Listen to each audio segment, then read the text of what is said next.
Welcome to the latest episode of Branding the Experience, where we discuss ways how we can create environments where employees actually want to come to work and customers want to keep coming back. I am Ken Bader, your host for Branding the Experience, and I have a really interesting guest. I always have a great guest. This one is really interesting, an angle that I've never covered before. We have a consulting hypnotist. Her name is Robin Roberts. Let me tell you a bit about her. Robin is a certified consulting hypnotist. Didn't even know that was a thing, but apparently it is. Believes in the power of the mind to achieve whatever one desires. What makes her different? She shares how to put that power of the mind into action. She presents techniques, teaching audiences how to apply them, knowing that when thoughts and feelings are changed, naturally actions and outcomes are different. I certainly believe that. Let's give Robin a big home round of applause, since she can't hear it, for being on Branding the Experience. Robin, welcome. Oh, thank you, Ken. I can hear it. Yeah. I actually was just thinking this morning, with technology being what it is, I should probably just have like some kind of applause button or something like they do on the radio. But regardless, Robin, welcome to the show. I'm so happy to have you. Thank you. Thank you so much. I'm so happy to be here. All right. Well, we're going to talk about taming the wild customer, which is definitely something that we need. It's funny because I've been teaching branding the experience and giving people it exceeds expectations experience and so on and so forth for years and years and years. Didn't realize that all you really needed to do was just hypnotize them. So yeah. How did you how did you become a certified consulting hypnotist? Let's talk about that first. Sure, absolutely. I was in a family business and things were not going so hot. It was back in those late aughts when things were going down. And my brother had studied hypnosis. He was doing it for fun. He was doing shows like at county fairs. And so he thought, because I have a theater background, oh, you would be great at this. So I studied and became a certified consulting hypnotist, but I didn't do shows. I eventually did, but in the beginning, I just worked with people individually or small groups to help them change some kind of behavior. And I think mostly when people think of hypnotists, they do think of, well, stop smoking, drop weight. But really, because it's about changing your mind, it can be useful in so many ways. And that's how I got into it. And now it's been a dozen years and over 1,000 people and some shows, and it's been a lot of fun. Okay, so you're not going to hypnotize my ass. I'm not going to wind up on this show bouncing around like a chicken or anything. No, well, not unless you want to be bouncing around like a chicken. Well, I've spent many a day running around like a chicken with his head cut off, but I don't think that has anything to do with hypnosis. Well, no, probably not. Other than you're hypnotized to think I must get all this done immediately. Yeah, I hear you on that. So, clearly, because I'm not a hypnotist, to my knowledge, I've never been hypnotized. Maybe I have. Who knows? But is it more of a positive thinking, positive reinforcement in order to change your pathways, or is there something more to it? There's something more to it. Otherwise, when we did our little affirmations, right, we would change like that. Right. But it is not a conscious function. So I'd like to kind of explode a few myths here. And one of them is that you and many people say, oh, I've never been hypnotized. And what I would tell you is you're hypnotized every day. At the very least, it's why advertising works. Yeah. because we have repetition, we have the message, we get it in a lot of ways, whether it's um, auditory, visual, feelings, taste, touch. It's Even all smell, hypnosis, probably. quite honestly. Say again? Even smell, probably. Absolutely. Because think of it. If I say, oh, Thanksgiving dinner, Mm-hmm. you can smell the turkey cooking, you immediately go into an emotional state. Mm-hmm. Either, oh my God, I don't want to be with the family. No, or, wow, this is just some of the best time ever. Yeah. So, what hypnosis is a state of focused attention. Mm-hmm. So, like in that example, Thanksgiving dinner, your attention goes immediately to whatever your vision is of Thanksgiving. It evokes a reaction or a response, and you are in a state of hypnosis. Now, most people experience it every day in other ways. For example, have you ever pulled in your driveway I don't or have the a parking lot at driveway. work? I live in a You've gotten where you, 750 square foot house near the beach in Long Beach. I have no driveway. oh, okay. Well, I would I would be okay with no driveway for that. Yeah, exactly. It's a Absolutely. nice trade-off. But I used to have a driveway, so let's go back there. Okay, so we're pulling into the Okay. driveway. So you arrive where you're going. How's that? Yep. And you all of a sudden kind of go, "Whoa, I don't actually remember Yeah. driving there." I mean, I know I drove. I'm here, but you don't remember the drive. You are in a hypnotic state. It's called Mhm. road hypnosis. And we do it all the time, reading a book, watching a movie. Mhm. You're absorbed, like you're working on your website and you're absorbed here. You're not see, this is what people think, you're a zombie or something. Yeah. You're not a zombie. You're absorbed in what you're doing. You've got focused attention and the rest of the world's going. Mhm. But you are right here doing what you need to do. And I actually look at this, it's a very natural state. And I look at it as nature's way of shutting out all the noise so Mhm. that you can be here, either grounding or focused on your work or whatever it might be. But that is really what hypnosis is. Yeah. Yeah, I certainly can remember some of those how did I get here moments.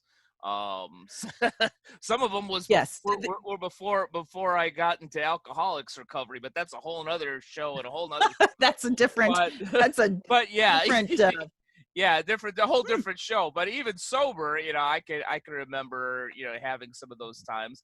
And I bring up the smell because, yeah, I agree with you. It's about influence and tapping into different parts of the mind because I know and I've read that some restaurants, whether it's a McDonald's or a White Castle in Chicago, where I'm originally from, that some of them actually deliberately pump out the smell from the kitchen, not right. for no other reason than to get that out to the public in the street. And all of a sudden, you smell those onions and things are coming back. It's like, wow, Right. I really want a White Castle, or I really, want, Right. that hot dog with the grilled And onions until that that just moment, processed. Yeah. yeah, until that moment, that was not what you wanted or where you were going or what you were doing, but that was evoked and boom, you're right there. Mhm. But you're not unconscious. And I think a lot of times people confuse hypnosis or the hypnotic state Right. with being unconscious or unaware, zombie like, and it just, nothing could be further from the truth. You're actually hyper aware of the specific thing that you are working on. Yeah. Yeah. Well, fortunately, I'm hyper aware of our show because I'm getting really interested in this, and I truly do believe. Good.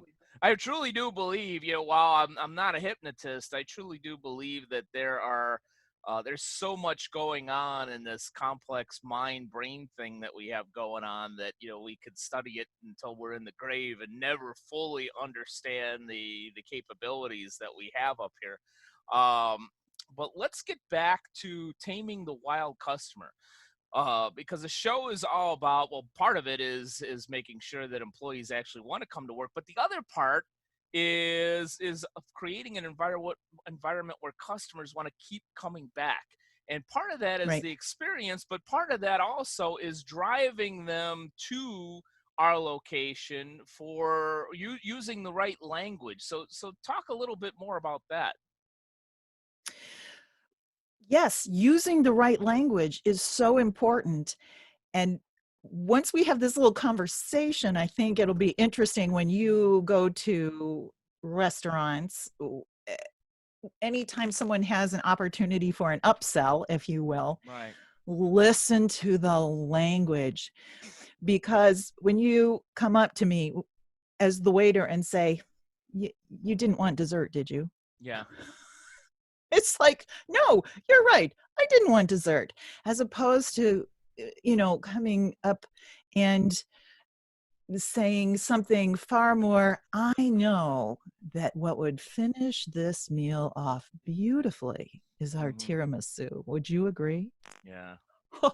Oh, well, I don't do that. But so even if they said no, it'd be like, don't do that, but maybe the carrot cake, when you, what I see with employees is, and it's just because they're not trained, right? And they've seen other people do it. So they just do it too.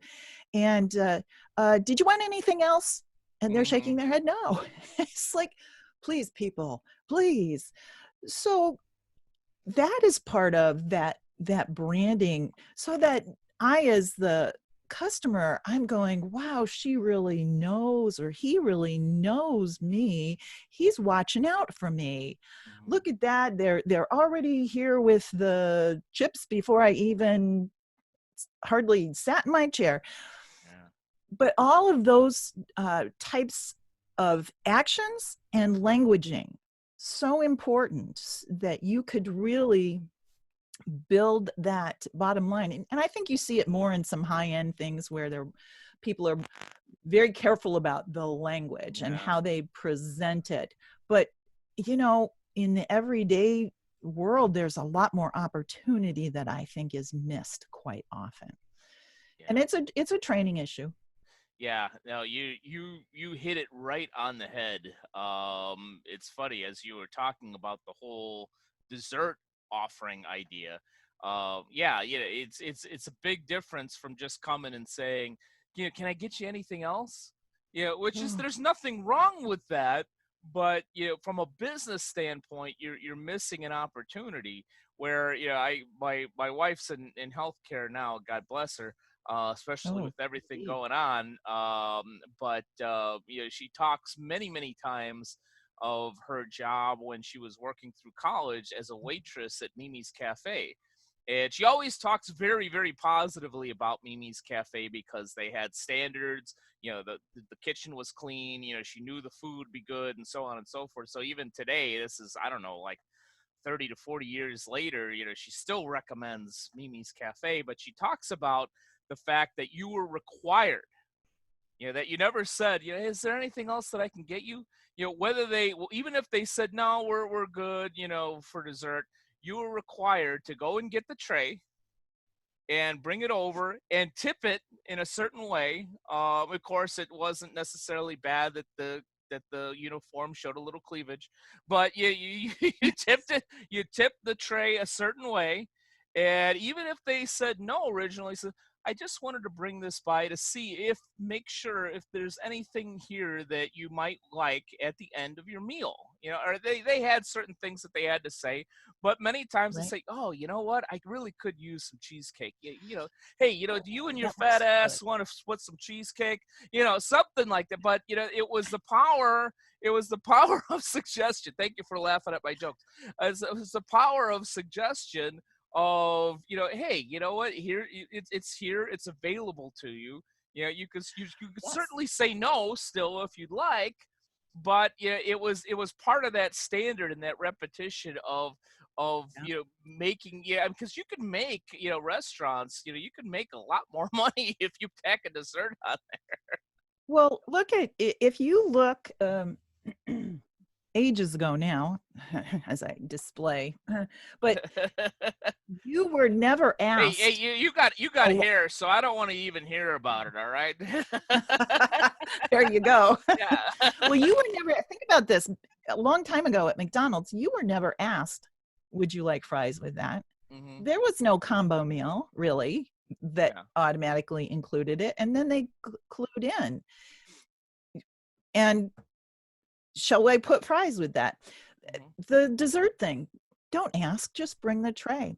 But Hmm. here's a question for the restaurateurs out there. Sure. Do you tell your people, do they know which entrees have your highest profit margin? Hmm. Yeah. So they They would know should. like a beef, a chicken, and a seafood. And of if we're gonna, oh, you'd like seafood? Well, may I recommend? And just coincidentally, that is the higher margin item. Right. And I mean, I was a waitress. Never anybody told me it might be pushed to whatever because we got a lot of it today, but Yeah. it Well, wasn't see that about profit margin. Well, that goes back to branding, which ties so directly to language, both in person as well as in print. Is that that consistency, in essence, can be a hypnosis. You read about, for instance, we'll switch the subject a little bit to financial institutions. You Yeah. read about this great home equity loan in the paper or on Facebook or something from your financial institution, and then you walk in and you talk to the teller and say, yeah, I heard about this home equity promotion that you have. And they say, oh yes, we're doing this, that, and the other thing, and it matches exactly what somebody saw on social media. And they say, let me get an advisor for you right away, please, have a seat, would you like a cup of coffee, and so forth. And the advisor comes and begins with that same type of language. Yes, we do have this promotion, it lasts da da da da. And that, in And how, essence, is a hypnosis there, because you're consistently giving them the same message. Please. yes, you're consistently giving this the same message and you're making it look easy. Mm-hmm.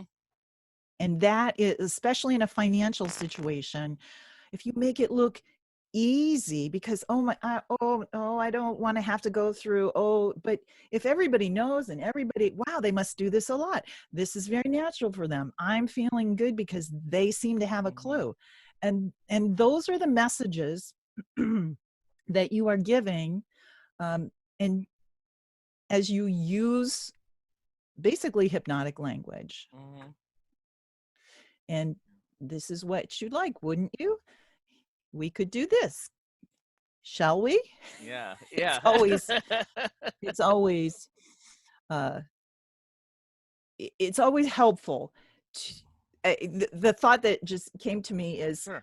so then what happens when you get that wild customer, Mm-hmm. right? The Yeah. one who's difficult, Yeah. You just and you're not tranquilize really them. tranquilize them. Yeah. Trust me, And having worked in retail for many years, I wanted a tranquilizer gun. But anyhow, please continue. yes, well, and here's the deal, when you're trying to make an environment that your employees want to be in, Hmm. you don't want them feeling like they need to bring their tranquilizer gun from home. Well, gosh, I guess that could be taken the wrong way, but you know what I'm saying. Yeah, we get it. You want the employee to feel that they can meet whatever comes up, that they have the skills, they have the backing, they have the knowledge to do that.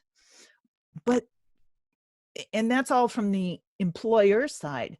But this skill set of how to work with that person who is coming in as an irate customer, and how to not set things up for a downward spiral. Right. And part of that is meeting people where they are. So the hypnotic piece of it Hmm. is, I hear that you're upset. And if we're in person, it's this physical body language as well. I hear that you're upset. Yes. And you don't start by resisting what they have to say. Mm, People just want to be heard. yeah. Yeah, I think a lot of Eh, times in retail, and I want to get your take on this, especially from a language and using your words, a hypnosis right from the beginning of the transaction. I've seen this in restaurants, I've seen this at banks, I've seen this in other retail environments where they're busy, the employees are busy, which is okay, that certainly happens. But they get worked up. They haven't been taught the language of how to handle being busy and making the customer still feel welcome. I don't have enough fingers on my hand just in the last year where I've heard something to the effect of when I walk in, the person's busy and goes, "Be right with you, okay?" And the first thing that comes to mind is no, no, that really isn't okay, but it makes me feel so much better when you have an experienced professional at a bank or a restaurant or some other retail environment where you could see that they're actually busy, and they'll acknowledge you and say, "Welcome, thank you for being here. I'm going to be right with you. Please have a seat." That makes, okay, you acknowledge that they're busy. You're not pissed that they're not taking care of you right away. You feel glad that, hey, you know what, they're so busy, but yet he acknowledged or she acknowledged my existence in this place. In it, just that little thing can yeah. change the customer's mood 180 degrees. I don't know if we want to call it hypnosis or not, but I'll give it to the expert. Robin, what do you think? Well, I mean, sometimes there's a lot of crossover between hypnosis and common courtesy, people. Yeah. Common courtesy. I would say a couple of things for the employee who's busy, that they have a demeanor of, I'm busy, but I'm handling it. Hmm. Not that proverbial chicken with their head cut off. Yeah. And where is it coming from? Well, that's going to be coming from the employer. Like, do you need to be running around like a chicken with your head cut off? Or I think you're not working. Yeah. I think you're not working hard enough. So what environment have you created? What does your environment communicate to your Exactly. people? And then have you given them the the not just the literal tools, but the confidence tools Yeah. to know that you are good at this job. You can handle this, and it's going to get really busy sometimes. But what you know is, I have your back, and you are good at this job. Hmm. Because an employee who feels frazzled and isn't sure if they're making the grade Yeah. is going to be that one who is frantic. And Right. so for the employer to, with their language, with their support of their employee, that hypnotically, subliminally, they're giving the message everything's okay. And of course, we are assuming that is a good employee. And Yeah. if it's not a good employee, then something else has to happen. But we're given the grace of a good employee.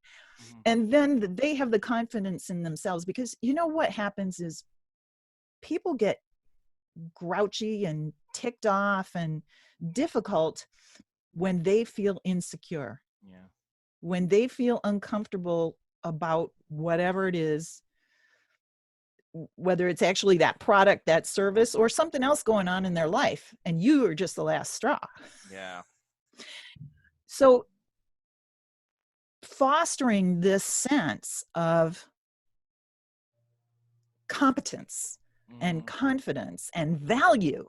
Everybody wants to be valued. And that's why when you say, so glad you're here, I will be with you in a few moments, please have a seat, now I feel valued. Hmm. And that's really a big part of the secret. And it is the languaging Hmm. and helping someone calm down. Again, the irate customer, calming down, not by resisting them, but by acknowledging them, by valuing them, and and then of course following through. Right. I do um, this great example in person with resistance, Hmm. because resistance is really where trouble starts. Would you Right. agree? Yes, exactly. So when that customer comes in and they're like, imagine my hand is the resistance. I'm pushing on you. I'm telling you, this is what I want. Da, da, da, da, da. And then the employee goes, you can't have that. That's not our rule. And all we've got is this, and it's going nowhere, Yeah. nowhere fast. But if the employee, if the person comes in and pushes on the employee and the employee goes, tell me more, now we have movement. Right. Now we can begin to make progress. And quite honestly, when you when you have that movement, when like I come in and I'm expecting to get a little pushback and I don't, I'm thrown off balance. Yeah. When I'm thrown off balance, I am now open because I didn't know what was coming. I don't know what's coming next. And when I'm open, that's when, this great employee can really have an effect and say, well, gosh, Mr. Bader, I hear what you're saying. Yeah. And I think that you've got a good point there. Yeah, I can remember. Well, I can remember a number of times. I even remember once when I was a kid. My dad and I share a similar a similar temper, let's say. um, oh, and I remember being a kid, and my dad and I were going through the car wash of this brand new gas station actually in our neighborhood, and the one of the mechanisms ripped off one of the windshield wipers on the car.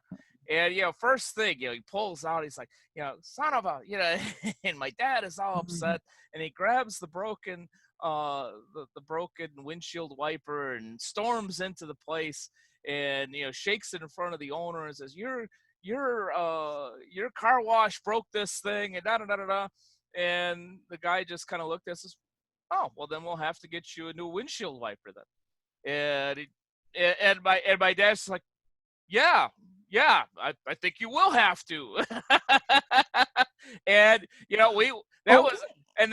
that was frankly our one of our usual gas stations that we went to.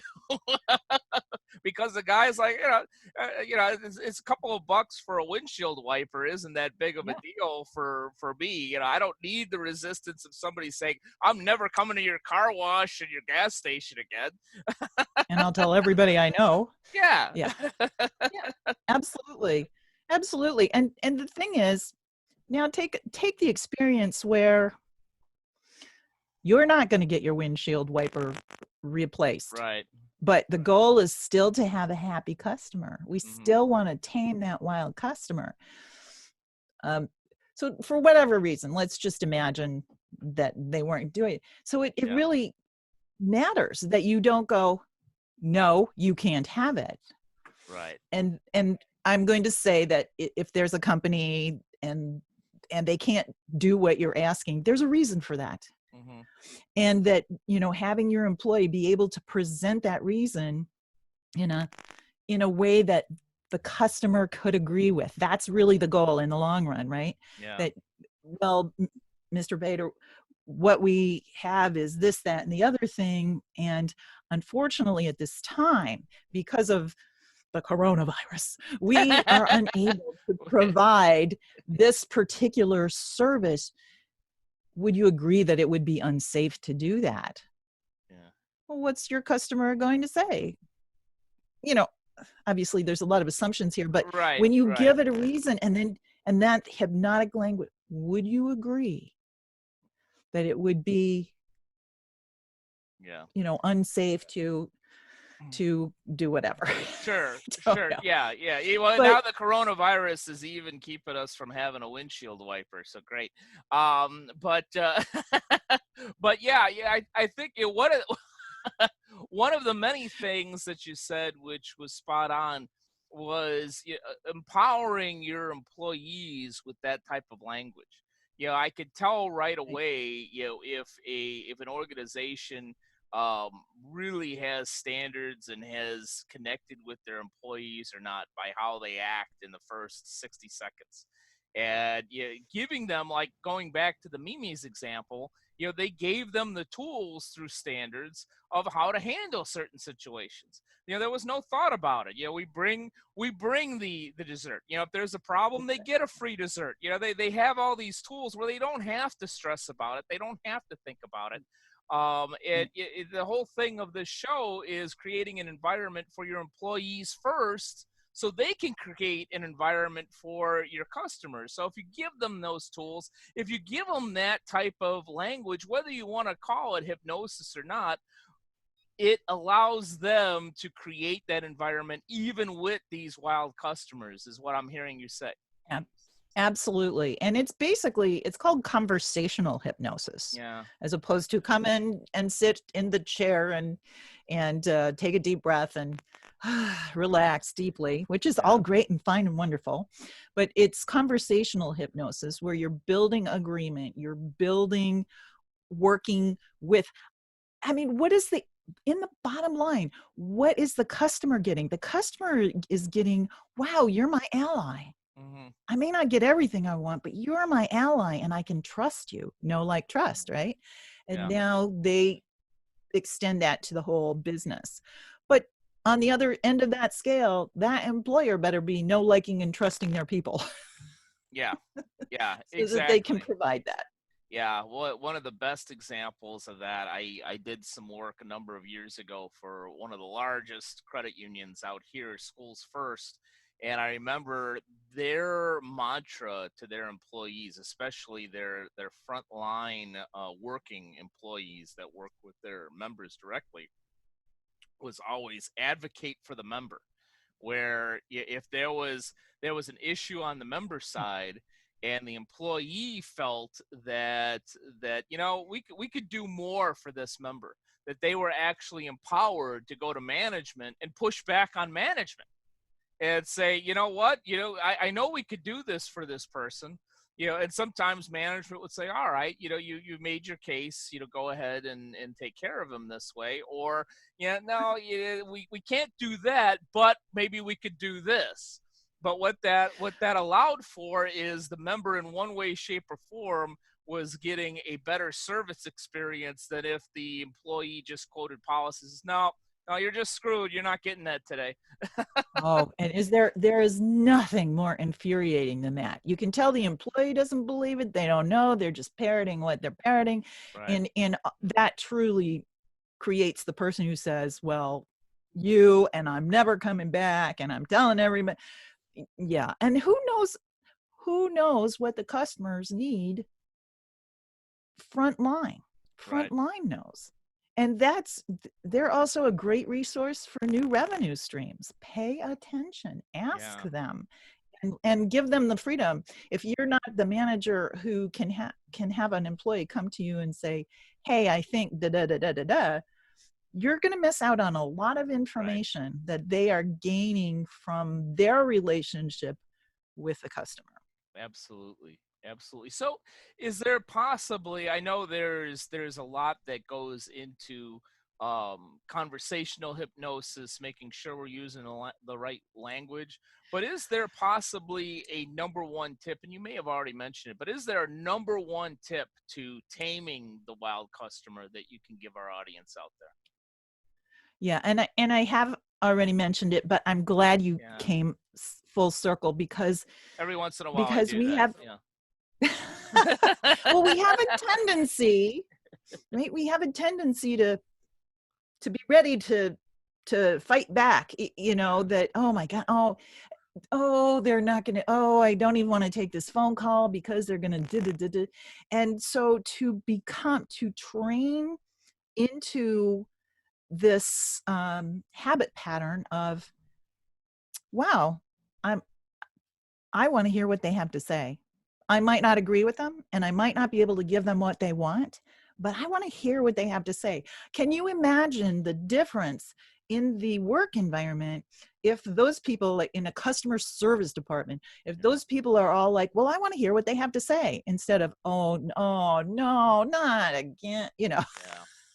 no. So being able to be curious, to be interested, and to not judge, Yeah.